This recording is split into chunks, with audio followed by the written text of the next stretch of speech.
Ya baik, Assalamualaikum warahmatullahi wabarakatuh. Perkenalkan nama saya Muhammad Desar dan hari ini saya akan menjelaskan tentang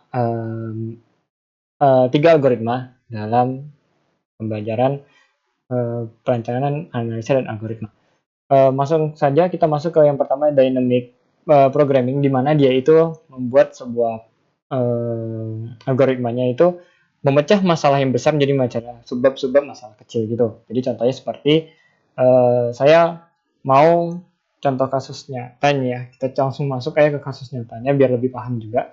Dia itu seperti saya ada sebuah masalah, saya harus pergi berbelanja, misalnya gitu, berbelanja dengan budget sekitar 100.000. Nah, anggapannya ini 100.000 ya, 100.000 ini sebagai budgetnya itu adalah kapasitas si programnya itu. Jadi saya tambahkan lagi di penjelasannya bahwa dynamic processing programming ini adalah untuk memecah sebuah masalah ini agar tidak terjadi looping ya, yang tidak dibutuhkan. Jadi kayak codingannya tidak membengkak gitu. Lalu kayak naik lagi ke contoh kasusnya, misalnya budget saya 100.000, di mana saya harus membeli beberapa barang. Barang-barangnya itu seperti ya ada susu, ada roti, dan segala macam yang kalau misalnya saya gabungkan semua sudah over budget atau overload, tidak mungkin kan. Jadi saya pecahkan dia dan saya coba kombinasikan kayak mana nilai yang paling banyak manfaatnya gitu. Jadi kayak misalnya susu manfaatnya bagi saya berapa, misalnya roti manfaat bagi saya berapa, dan segala macamnya seperti itu. Jadi di mana penggunaannya ini kita buat tabel, di mana buat tabelnya itu kayak kombinasi antara beberapa barangnya itu. Jadi kayak oh ini manfaatnya bakal lebih banyak kalau misalnya menggunakan yang ini misalnya gitu. Nah, bagaimana fungsinya, apa kelebihannya di program? Ya kita bakalan melihat bahwa programnya ini dari program panjang ini kita tidak perlu looping lagi. Jadi kita kayak ambil hasilnya aja karena di urutannya itu udah ada gitu. Jadi sudah ada tabel untuk urutannya gitu.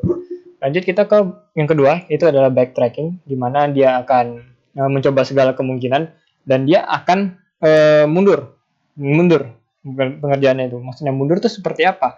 Semisal, contoh saya mau membuat jadwal harian saya dari jam 8 sampai jam 5 sore, di mana ada 4 kegiatan yang akan saya lakukan, yaitu olahraga, makan, belajar, dan main. Syaratnya adalah belajar dan main tidak boleh bersamaan.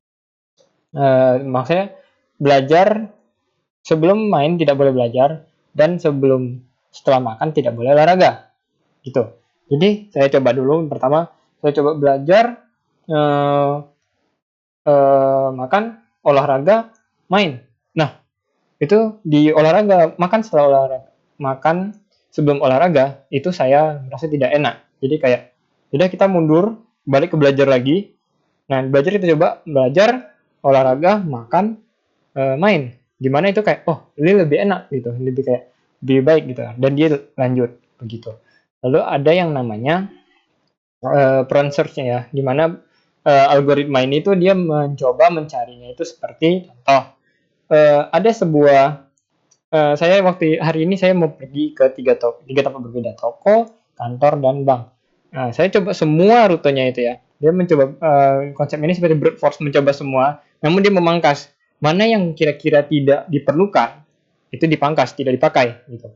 Jadi contohnya saya coba dulu dari rute dari kantor, bank, toko misalnya gitu. Rutenya dengan hasil waktu segini, kayaknya tidak efektif, buang gitu. Karena waktunya dia punya rutenya lama seperti itu. Kita coba lagi dari mana jika kita toko, bank, kantor. Oh lumayan nih, efektif. Oke simpan dulu. Kita coba lagi yang rute lain, bank, toko, kantor.